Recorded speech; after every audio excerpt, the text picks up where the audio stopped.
Hello students, welcome back to my YouTube channel. ನಾನು ನಿಮಗೆ ಇವತ್ತಿನ ವಿಡಿಯೋದಲ್ಲಿ ಎಂಪ್ಲಾಯಬಿಲಿಟಿ ಸ್ಕಿಲ್ಸ್ನಲ್ಲಿ 2025 ಕ್ವಶನ್ ಪೇಪರ್ ಪ್ರಾಬ್ಲಮ್ ಮಾಡಿಸ್ತಾ ಇದ್ದೀನಿ. So employability skills question paper pattern depends on university. ಕೆಲವು ಯೂನಿವರ್ಸಿಟಿಯಲ್ಲಿ ಒಂದು ಕ್ವಶನ್ಗೆ 1 ಮಾರ್ಕ್ಸಿಗೆ ಕೇಳ್ತಾರೆ, ಕೆಲವು ಯೂನಿವರ್ಸಿಟಿಯಲ್ಲಿ ಒಂದೊಂದು ಕ್ವಶನನ್ನು 2 ಮಾರ್ಕ್ಸಿಗೆ ಕೇಳ್ತಾರೆ. ಸೊ ನಾನು ಈಗ ಮಾಡಿಸ್ತಿರೋಂಥ ಕ್ವಶನ್ ಪೇಪರ್ನಲ್ಲಿ ಟೋಟಲಾಗಿ 40 ಕ್ವಶನ್ಸ್ ಇದೆ. 40 ಕ್ವಶನ್ಸಲ್ಲಿ ನೀವು ಆನ್ಸರ್ ಬರೀಬೇಕಾಗಿರೋದು 30 ಕ್ವಶನ್ಸಿಗೆ ಮಾತ್ರ ಆನ್ಸರ್ ಬರೆದ್ರೆ ಸಾಕು. ಟೋಟಲಾಗಿ 60 ಮಾರ್ಕ್ಸ್, ಅಂದರೆ ಒಂದು ಕ್ವಶನ್ಗೆ 2 ಮಾರ್ಕ್ಸ್ ಅಲಾಟ್ಮೆಂಟ್ ಮಾಡಿದ್ದಾರೆ. ಟೋಟಲಾಗಿ 40 ಕ್ವಶನ್ಸ್ ಇದೆ. ಬಟ್ ಫಸ್ಟು ಬರೆದಿರೋವಂಥ 30 ಕ್ವಶನ್ಸ್ ಮಾತ್ರ ವ್ಯಾಲ್ಯೂಯೇಷನ್ ಮಾಡ್ತಾರೆ. ಸೊ ಹಾಗಾಗಿ ನೀವು ಎಕ್ಸ್ಟ್ರಾ ಬರೆದ್ರೆ ಮೋರ್ ದ್ಯಾನ್ 30 ಬರೆದ್ರೆ ಫಸ್ಟ್ ಬರೆದಿರೋಂಥ 30 ಮಾತ್ರ ವ್ಯಾಲ್ಯೂಯೇಷನ್ ಆಗೋದ್ರಿಂದ ನಿಮಗೆ ಆನ್ಸರ್ ಗೊತ್ತಿಲ್ಲ ಅಂತಂದರೆ ಅದನ್ನು ಸ್ಕಿಪ್ ಮಾಡಿ ಬೇರೆ ಕ್ವಶನ್ಗೆ ನೀವು ಮೂವ್ ಆಗೋದು ಬೆಟರ್ ಆಪ್ಷನ್. ಸೊ ಕ್ವಶನ್ ಈ ಥರದಲ್ಲಿದೆ. Expand KSPEB. KSPEBಯ ಫುಲ್ ಫಾರ್ಮ್ ಏನು? Karnataka state police establishment board. Answer is Karnataka state police establishment board. So ಈ ಬೋರ್ಡ್ ಏನು ಮಾಡುತ್ತೆ ಅಂತಂದರೆ police sub inspector, reserve sub inspector, police constable ಇವರೆಲ್ಲರನ್ನ ಅಪಾಯಿಂಟ್ಮೆಂಟ್ ಮಾಡ್ಕೊಂಡಾದಮೇಲೆ ಇವರೆಲ್ಲರ ಟ್ರಾನ್ಸ್ಫರ್, ಪ್ರಮೋಷನ್, ಪೋಸ್ಟಿಂಗನ್ನು ನೋಡ್ಕೊಳ್ಳುವಂಥದ್ದು ಈ board. Answer is Karnataka state police establishment board. Then who is going to conduct junior clerk cum typist in the central government jobs?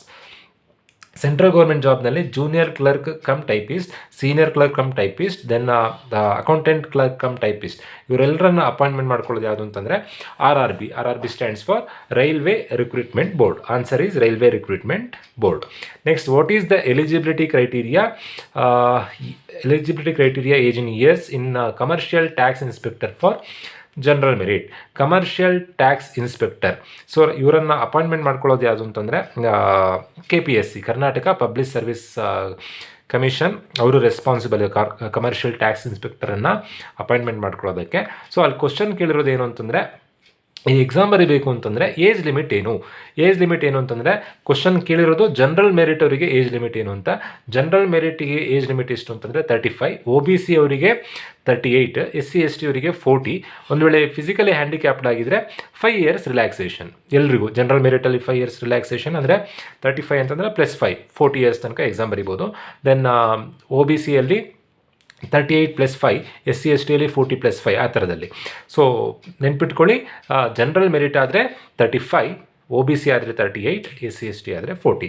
ಈ ಕೇಳಿರುವಂಥದ್ದು general ಮೆರಿಟಿಗೆ. So answer is 35 years. So ಇದನ್ನು ಎಕ್ಸಾಮನ್ನು ಕಮರ್ಷಿಯಲ್ ಟ್ಯಾಕ್ಸ್ ಇನ್ಸ್ಪೆಕ್ಟರ್ ಅವರ recruitment process ನೋಡ್ಕೊಳ್ಳೋದು ಯಾವುದು ಅಂತಂದರೆ KPSC, Karnataka public service commission. Next, which commission in Karnataka is responsible for conducting FDA STA for state government jobs? First division assistant, second division assistant. ನಿಮ್ಮ ಕಾಲೇಜ್ಗಳಲ್ಲೆಲ್ಲ office staff ಇರ್ತಾರೆ ನೋಡಿ, ಆಫೀಸಲ್ಲಿ clerks ಆಗಿರ್ತಾರಲ್ವ, ಕ್ಲರ್ಕ್ಸ್ ಆಗಿ ಆಫೀಸರ್ ಆಗಿರ್ತಾರಲ್ವ. SD ಆಗಬೇಕು ಅಂತಂದರೆ PUC ಪಾಸ್ ಆಗಿದ್ರೆ ಸಾಕು. FD ಆಗಬೇಕು ಅಂತಂದರೆ ಡಿಗ್ರಿ ಆಗಿರಬೇಕು.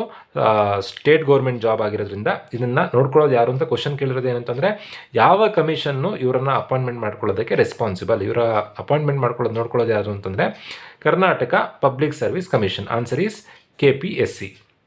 Next, what is the minimum educational qualification for Karnataka power transmission corporation limited? KPTCL ಅಲ್ಲಿ ಅಪಾಯಿಂಟ್ಮೆಂಟ್ ಆಗಬೇಕು ಅಂತಂದರೆ ಮಿನಿಮಮ್ ಎಜುಕೇಷನಲ್ ಕ್ವಾಲಿಫಿಕೇಷನ್ ಏನು? BEನೂ ಆಗಿರಬೇಕು, ಡಿಗ್ರಿನೂ ಆಗಿರಬೇಕು, ಸಿವಿಲು ಆಗಿರಬೇಕು. ಆನ್ಸರ್ ಏನು ಅಂತಂದರೆ all of this is the right answer. So video lengthy ಆಗುವಂಥ ಕಾರಣ ನಾನೀಗ ಫಸ್ಟ್ 5 ಕ್ವಶನ್ಸ್ ಮಾತ್ರ ನಾನು ಇವತ್ತಿನ ವಿಡಿಯೋದಲ್ಲಿ ತಿಳಿಸ್ಕೊಡ್ತೀನಿ. ಉಳಿದಿರೋದನ್ನು ನೆಕ್ಸ್ಟ್ ವಿಡಿಯೋದಲ್ಲಿ ತಿಳಿಸ್ಕೊಡ್ತೀನಿ. ಹೋಪ್ ಎಲ್ರಿಗೂ ಅರ್ಥ ಆಗಿದೆ ಅಂತ ಅಂದ್ಕೊಳ್ತಾ ವಿಡಿಯೋ ಮುಗಿಸ್ತಾ ಇದ್ದೀನಿ. Thank you.